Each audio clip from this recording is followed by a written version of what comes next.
नमस्कार साथियों, कैसे हैं आप सभी लोग। उम्मीद करते हैं अच्छे ही होंगे। अच्छा ही होना चाहिए थोड़ा सा।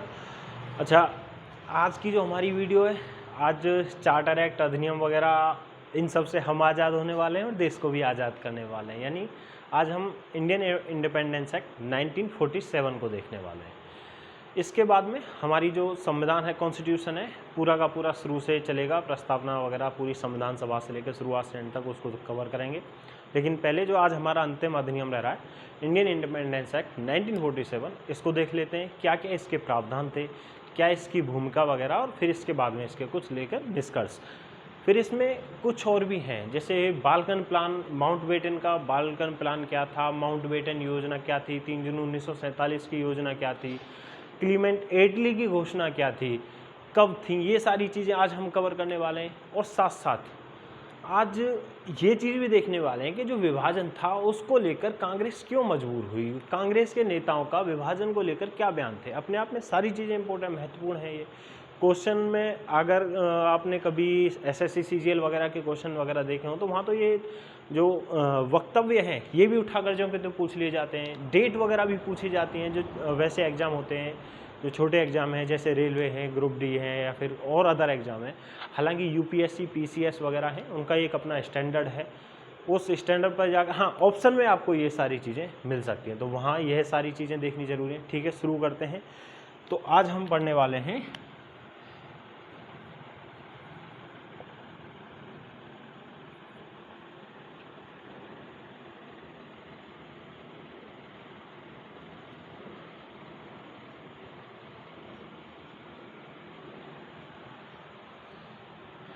Indian independence act 1947। अच्छा, हमेशा की तरह हम क्या करते हैं, 3 हिस्सों में डिवाइड करते हैं कि भाई कारण क्या थे, उसके बाद में उसके प्रावधान क्या हैं, फिर उसके निष्कर्ष, जो अभी तक हमने जितने भी चार्टर एक्ट किए हैं।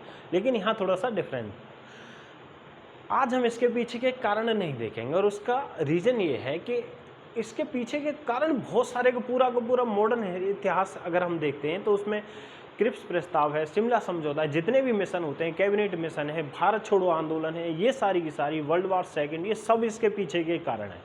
तो इन सब चीज़ों को आप करके लिख सकते हो। इन सब चीज़ों को जब हम मॉडर्न हिस्ट्री पढ़ेंगे तो पूरे के पूरे उनको अच्छे ढंग से कवर करके पढ़ेंगे।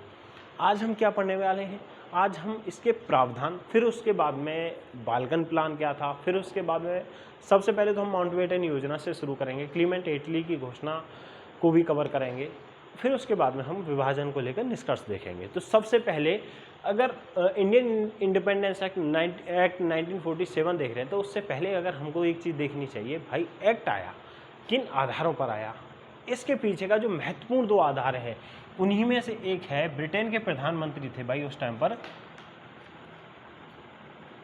क्लीमेंट एटली। ये ब्रिटेन के प्रधानमंत्री थे। इन्होंने 20 फरवरी 1947 को एक घोषणा की। कब? ये डेट अपने आप में बहुत महत्वपूर्ण है,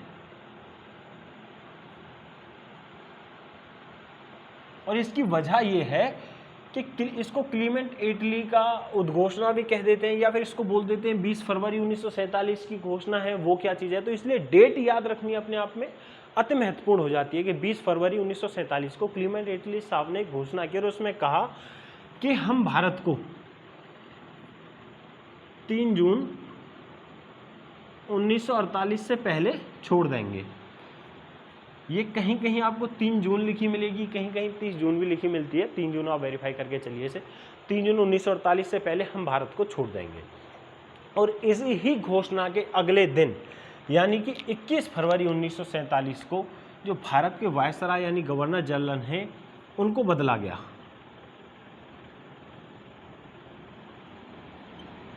और वो आए फिर लॉर्ड माउंटबेटन।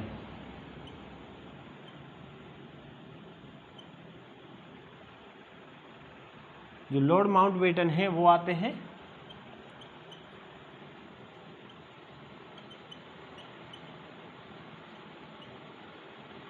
इनका लाने का उद्देश्य ही यही था कि जल्द से जल्द सत्ता हस्तांतरण और विभाजन की रूपरेखा तैयार कर दी जाए।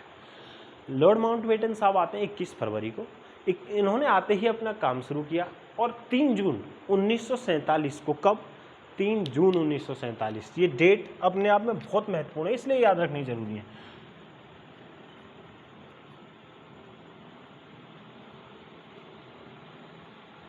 इन्होंने एक योजना पेश की, इसको माउंटबेटन प्लान या 3 जून 1947 की घोषणा, दोनों चीज़ ही कहा जाता है, दोनों बातें ही कही जाती हैं इसको लेकर। और इसमें इन्होंने एक कुछ प्रावधान दिए कि भारत का विभाजन कैसे कैसे होगा, कब होगा, दूसरा सत्ता हस्तांतरण होगा किस तरीके से होगा, ये सारी जो बातें थी वो कही गई थी माउंटबेटन प्लान में। और यही बातें उठाकर जो की थी, जो इंडियन इंडिपेंडेंस एक्ट 1947 है उसमें डाल दी गई। तो जो मूल रूप से अगर हम कहें जो इंडियन इंडिपेंडेंट एक्ट 1947 है, क्या स्वयं में एक मौलिक विषय वस्तु थी? नहीं, यह जो माउंटबेटन प्लान था इसी को लेकर तैयार की गई विषय वस्तु थी। और इसी को 3 जून 1947 की माउंटबेटन घोषणा के आधार पर तैयार किया गया। इसको तैयार करने के बाद में अब हम देखते हैं कि जो भारत स्वतंत्रता अधिनियम 1947 है यह क्या था, इसके प्रावधान क्या थे, इन सारी चीज़ों को देख लेते हैं।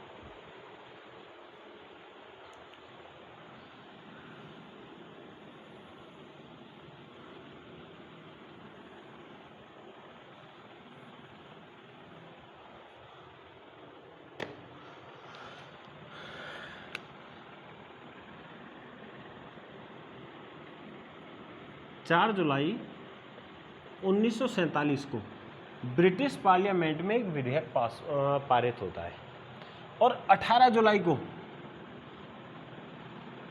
वो विधेयक पास भी हो जाता है। कमाल की बात देखिए, जहां विधेयकों को पास होने में साल साल लग जाती थी, 30-30, 40-40 साल के अंतराल पर विधेयक आते थे, अधिनियम बन के आते थे और उनको पारित होने में बहुत वक्त लगता था, मात्र 14 दिन में, और वो भी भारत को आज़ाद करने का विधेयक पास हो जाता है। भाई वहाँ कंडीशन ही कुछ ऐसी बनी कि उनको पारित करना पड़ा। बोले अब हम अपनी परिस्थितियों से निपटें या इन लोगों की परिस्थितियों से निपटें, तो उनकी मजबूरी थी, पूरे विश्व का दबाव था। तो एक अधिनियम पारित होता है, पास होता है कब, ये विधेयक बन जाता है कब, 18 जुलाई 1947 को ये अधिनियम एक्ट बन जाता है जो विधेयक है। और इस एक्ट के, इस पर जो साइन किस राजा के द्वारा किए गए थे, वहाँ के जो राजा थे, जो जॉर्ज थे, उन्होंने इस पर साइन किया। उनके 4-5 वर्ष बाद ही जो क्वीन एलिजाबेथ सेकंड है ये पद पर बैठती हैं और अभी तक यही हैं। इनके साइन होने के बाद में ये एक्ट बनता है और इस एक्ट में कुछ घोषणा की गई और वो घोषणा ही जो है वही भारत स्वतंत्रता अधिनियम 1947 में, वही घोषणा भारत स्वतंत्रता अधिनियम 1947 है। और इसमें क्या क्या बातें कही गई यह अपने आप में जाननी जरूरी है। पहली बात, इसमें भारत के स्वतंत्रता होने की, भारत के स्वतंत्र होने की तिथि या भारत विभाजन की तिथि दी गई। कब? 15 अगस्त 1947। दूसरी बात इसमें कही गई, 2 हिस्सों में बांटा जाएगा भारत पाकिस्तान।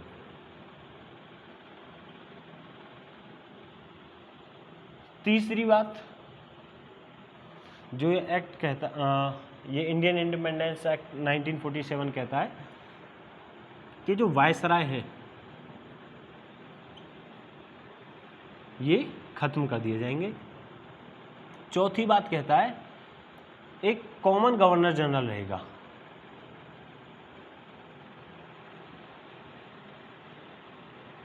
गवर्नर जनरल भी रहेगा। ऐसे ही करके इसमें काफ़ी बातें, उनको देखते हैं। पहले जो सबसे महत्वपूर्ण कुछ बातें इनको देखिए। 15 अगस्त 1947 यह तिथि इसमें दी गई, यह डेट इसमें बिल्कुल मेंशन की गई। अगर कभी पूछने को या फिर आपके मन में आ जाए कि आखिर 15 अगस्त 1947 के दिन ही हम क्यों आज़ाद हुए, भाई 15 अगस्त 1947 के दिन हम इसलिए आज़ाद हुए क्योंकि जो स्वतंत्रता अधिनियम था उसने इस तिथि की घोषणा की थी। उसमें यह लिखा था कि 15 अगस्त को ही आज़ाद होंगे। तो 15 अगस्त 1947 को हम आज़ाद हुए। उसके बाद में भारत पाकिस्तान नाम के 2 डोमिनियन बहुत अच्छे से ध्यान रखना। अब ये पूरी तरह से स्वतंत्र राष्ट्र नहीं है, ये डोमिनियन है। यानी इस एक्ट ने हमें पूरी तरह से अभी स्वतंत्रता नहीं दी है। इसका कहना है कि अभी भी जो यहाँ का सर्वोपरि है वो ब्रिटेन का रानी या फिर जो उसका महारानी है या महाराजा है, वो यहाँ के सर्वोपरि है, क्योंकि अभी इनको डोमिनियन के रूप में आज़ाद किया गया है, ना कि पूरी तरह से। यहाँ दी गई कि जो इनकी संविधान सभा होंगी, जब वो संविधान अपना लेंगी और वो अपने आप को जिस रूप में मान्यता दे लेंगी, उसके बाद में यह पूरी तरह से स्वतंत्र होंगे। ये चाहे तो अपने आप को पूरी तरह से स्वतंत्र करें, चाहे तो अपने आप को पूरी तरह से स्वतंत्र ना करके हमारे अंतर्गत डोमिनियन रखें। तो अभी दोनों को डोमिनियन का दर्जा दिया गया। अब तक वायसराय और गवर्नर जनरल होते थे, अब कहा कि वायसराय भैया नहीं होंगे, गवर्नर जनरल को लेकर व्यवस्था दी कि जो गवर्नर जनरल है उनकी नियुक्ति तो ब्रिटेन की रानी या महारानी या फिर महाराजा जो है वो करेंगे, लेकिन नियुक्ति किसकी सलाह पर की जाएगी? जो दोनों के दोनों डोमिनियन हैं, भारत और पाकिस्तान, इनके जो प्रधान हैं, जैसे भारत में कौन संविधान सभा के प्रमुख नियुक्त किए गए, जवाहरलाल नेहरू प्रधानमंत्री चुने गए, आंतरिक प्रधान जो सरकार बनी थी उसके प्रधानमंत्री जवाहरलाल नेहरू थे, तो उनकी सलाह पर। और पाकिस्तान में किसकी सलाह पर? अरे जिन्ना, हाँ भाई वही मोहम्मद अली जिन्ना, उनकी सलाह पर जो गवर्नर जनरल हैं उनको नियुक्त किया जाएगा। और इसमें एक और चीज़ थी कि आप चाहो तो दोनों देशों के लिए एक ही गवर्नर जनरल नियुक्त कर सकते हैं, लेकिन बात बनी नहीं। भारत में गवर्नर जनरल नियुक्त किए गए कौन? Lord Mountbatten.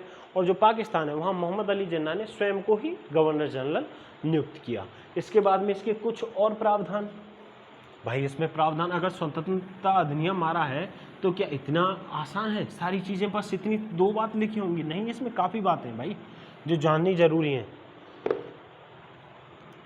इसने कहा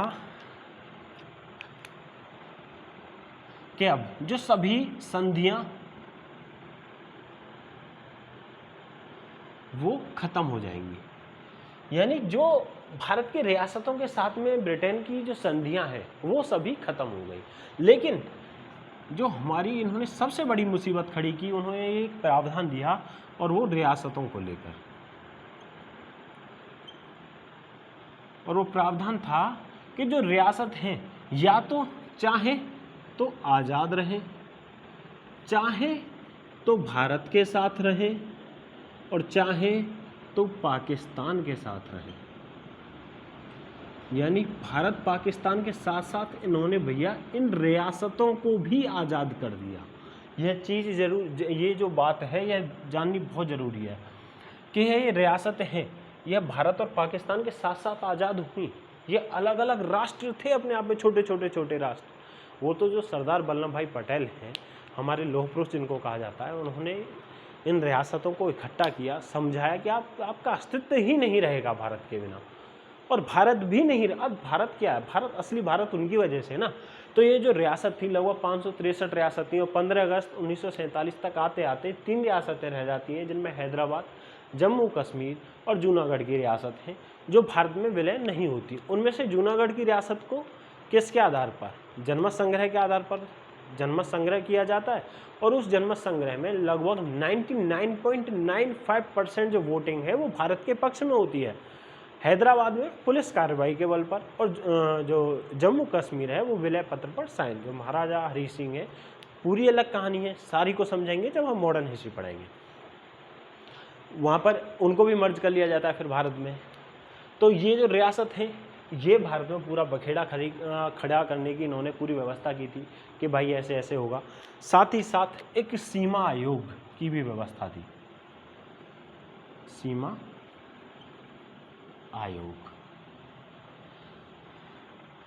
अच्छा, सीमा आयोग किसकी अध्यक्षता में बना? Sir Radcliffe. सर रेडक्लिफ है, इनकी अध्यक्षता में यह सीमा आयोग बनता है, और यह सीमा आयोग दोनों देशों के लिए जो सीमा का निर्धारण है उसको सीमा निर्धारित करता है। इसके बाद में संधियां, रियासत, सीमा आयोग, कुछ और व्यवस्था थी, बड़ी ही महत्वपूर्ण व्यवस्था थी, जैसे कि विधानमंडलों को लेकर जो सारे के सारे राज्य थे या प्रांत थे उनके विधानमंडल हैं वो स्वतः ही निरस्त हो जाएंगे। अब जो संविधान सभा है, यानी एक स्वतंत्र संविधान सभा,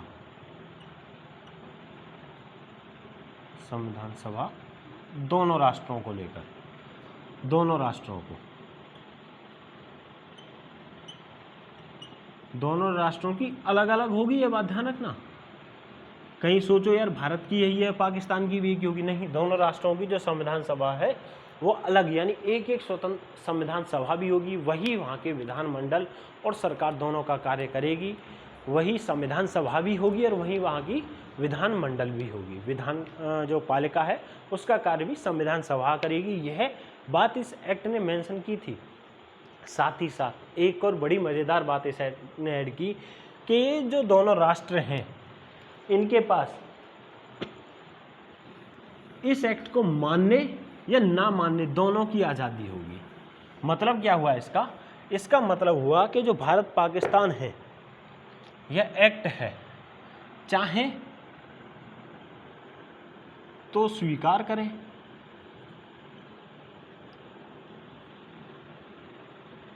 या फिर रहने दें। मतलब कि अगर भारत पाकिस्तान चाहे तो वो ब्रिटिश पार्लियामेंट, जो ब्रिटिश गवर्नमेंट है, उससे अपने आप को स्वतंत्र कर सकते हैं, और चाहे तो वो अपना पूरा इसी के अंदर अब तक जो अधीन रहते आए हैं अपने आप को अधीन भी रख सकते हैं। तो यह बात ही उनको था कि शायद हो सकता है इन लोगों से अपनी व्यवस्था नहीं संभले और ये बोले बाद में कि हम जी इस एक्ट को नहीं मान रहे, आप ही हम पर शासन कीजिए। कुछ और चीज़ें जो मज़ेदार चीज़ें, इस एक्ट ने कहा कि अब ब्रिटिश क्राउन के पास जो एक उपाधि थी भारत का राजा या भारत की रानी, वो अब नहीं रहेगी, यानी जो उपाधि है वो भी हटा दी गई। दूसरा, ब्रिटिश का पूरा भारत से जो शासन है या फिर अधिकार है वो भी इस एक्ट के द्वारा ख़त्म कर दिया गया। ये एक्ट घोषणा करता है कि जो अब भारत है, भारत या पाकिस्तान है, अब उसकी किसी भी रक्षा या फिर किसी भी आर्थिक स्थिति का जिम्मेदार ब्रिटेन नहीं होगा। अगर उस पर कोई विपत्ति आती है तो उसकी रक्षा या आर्थिक स्थिति या वित्तीय संकट से निपटने की जिम्मेदारी अब ब्रिटेन की नहीं होगी, अगर वो इस एक्ट को मानते हैं तो। अच्छा, ये कुछ चीज़ें हो गई जो इस एक्ट ने प्रावधान दिए थे। ठीक है, ये इस एक्ट के कुछ प्रावधान थे। इन्हीं का मतलब था कि हम पूरी तरह से अब स्वतंत्र हैं, हमारी संविधान सभा बनी, उसको स्वीकार किया गया 26 जनवरी 1950 को, हम पूरी तरह से गणतंत्र हुए 26 जनवरी। इसलिए हम रिपब्लिक डे मनाते हैं, क्योंकि 1947 से लेके 15 अगस्त 1947 से लेके 26 जनवरी 1947 तक हम पूरी तरह से गणतंत्र नहीं थे, हम एक डोमिनियन के रूप में थे। आज़ाद थे लेकिन एक डोमिनियन के रूप में थे। 26 जनवरी 1945 को हम पूरी तरह से गणतंत्र होते हैं कि अब हम किसी भी राष्ट्र के अंदर नहीं, हम पर किसी का कोई जोर दबस कुछ भी नहीं है। यह बात हो गई। अब इस एक्ट में कुछ जो मैंने कहा था भाई, बाल्कन प्लान, माउंटबेटन प्लान, वही जो ये सारी बातें, ये सारी बात माउंटबेटन प्लान में भी थी। कभी पूछने को आए माउंटबेटन प्लान क्या था, 3 जून 1947 को, ये सारी की सारी चीज़ें आप माउंटबेटन प्लान में रख दो, वो बातें सेम वही थी। दूसरा, अब बाल्कन प्लान क्या है? ये जो बाल्कन प्लान के बारे में हम पढ़ते हैं भाई, यह क्या है?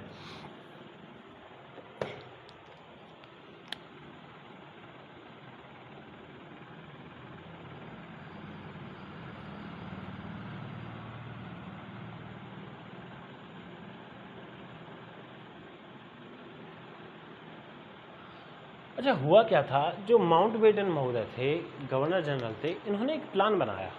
इन्होंने कहा अगर भारत का विभाजन कर रहे हैं तो एक तरीके से करते हैं। भारत पाकिस्तान को अगर विभाजित करना है, अगर आप नक्शे पर देखते हो तो पंजाब और बंगाल वाला हिस्सा है, इन्होंने कहा इसको विभाजित करने की एक रूपरेखा बनाई जाए, यह जनमत संग्रह की पावर दी जाए। यानी जो पंजाब वाला हिस्सा इधर है,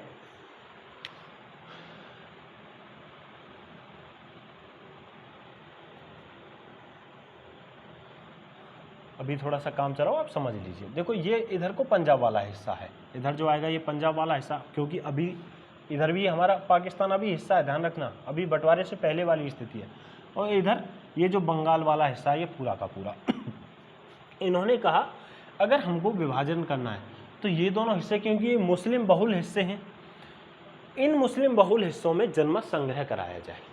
तो इसके लिए इन्होंने जो प्लान बनाया था उसी को बोलते हैं बाल्कन प्लान। यानी माउंटबेटन द्वारा पंजाब और बंगाल में सत्ता हस्तांतरण को यानी विभाजन को लेकर यहाँ कुछ शक्तियाँ प्रोवाइड करने के लिए जो प्लान तैयार, जो रूपरेखा तैयार की गई थी, उसी को बोलते हैं भाई हम क्या, बाल्कन प्लान।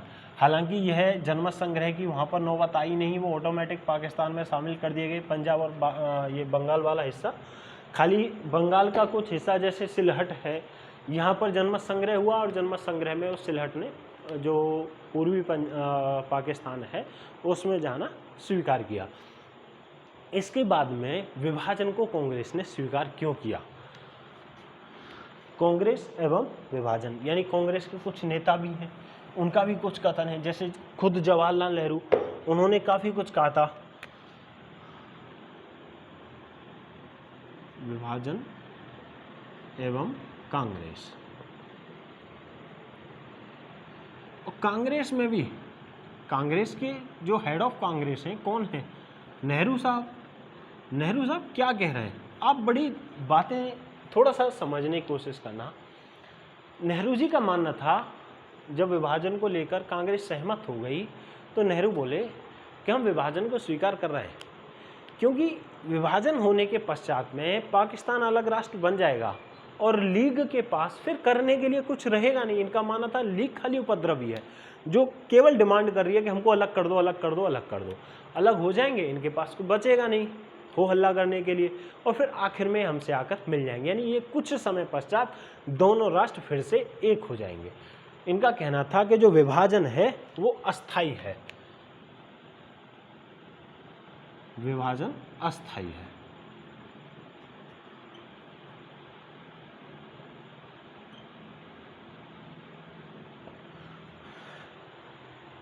बड़ी कमाल की बात है, एक इतने उच्च पद पर आसीन व्यक्ति जो भारत के प्रधानमंत्री रहते हैं और अंतरिम सरकार के भी प्रधानमंत्री, उच्च पद इसलिए कह रहा हूँ, वह कह रहे हैं विभाजन अस्थायी। उनको आशा है कि आने वाले वक्त में अभी हम लोग फिर से एक हो जाने वाले हैं। लेकिन क्या कंडीशन वाकई में ऐसे होती है? यहाँ नेहरू जी जो एक्चुअल कंडीशन है उसको समझने में थोड़ी सी भूल कर जाते हैं। और एक्चुअल कंडीशन क्या है?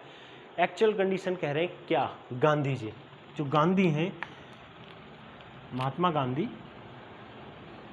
वो क्या कहते हैं?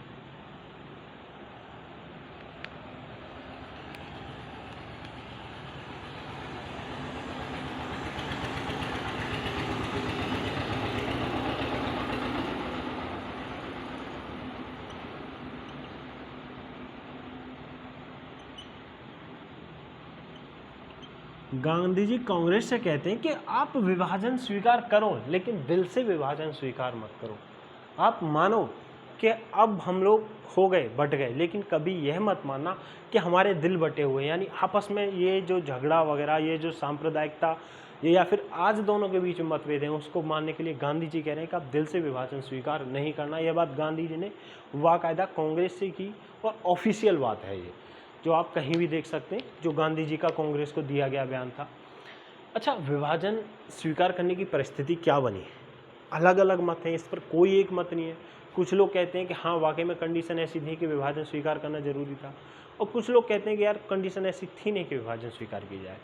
इसके पीछे का बैकग्राउंड भी है। आप क्रिप्स प्रस्ताव देखो या कैबिनेट मिशन देखो या फिर शिमला समझौता देखो, हर जगह थोड़ी थोड़ी सी मुस्लिम लीग को या फिर पाकिस्तान को अलग राष्ट्र मानने की बात कही जा रही है। कहीं मुस्लिम लीग को आज़ादी दी जा रही है, कहीं जो अल्पसंख्यक बहुमत क्षेत्र हैं वहाँ पर अपना संविधान निर्माण करने की बात कही जा रही है, और कहीं पर पाकिस्तान जो राष्ट्र है उसको मान्यता दी जा रही है, यानी विभाजन को स्वीकार किया जा रहा है। पट्टाभी सीतारामैया थे, उन्होंने एक अपना आदेश पत्र या फिर अपना एक पत्र निकाला, उसमें विभाजन स्वीकार किया गया। ऐसे ही कांग्रेस के कुछ उदारवादी दल के जो नेता हैं वह विभाजन को स्वीकार करने की बात कर रहे हैं। काफ़ी ऐसा कुछ करते हुए अब कंडीशन ऐसी बनी उस टाइम पर कि कांग्रेस को विभाजन स्वीकार इसलिए करना पड़ा। बोले कि यार भारत के भविष्य में अनेकों राष्ट्र बनने से अच्छा है कि आज दो राष्ट्र बन जाए, आज दो राष्ट्रों में विभाजित हो जाए, ताकि भविष्य में भारत के अंदर अनेकों छोटे छोटे राष्ट्र ना बन सके। तो यह जो कहानी है ये पूरी आज हम चार्टर एक्ट अधिनियम यह हमारे होते हैं समाप्त। इसके बाद में अब कल से जो हमारी या फिर नेक्स्ट वीडियो जो आएगी उससे हम भारतीय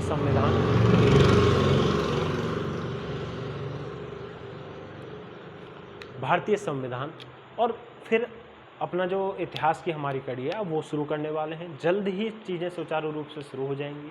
मैथ रीजनिंग की क्लास भी आपकी स्टार्ट हो जाएंगी, हिंदी की क्लास भी कुछ आने वाले वक्त में 15-20 दिन में ये भी चीज़ें शुरू हो जाएंगी। तो ठीक है दोस्तों, अब थोड़ा सा आप भी भाई चैनल को शेयर और सब्सक्राइब कीजिए। धन्यवाद दोस्तों, नमस्कार।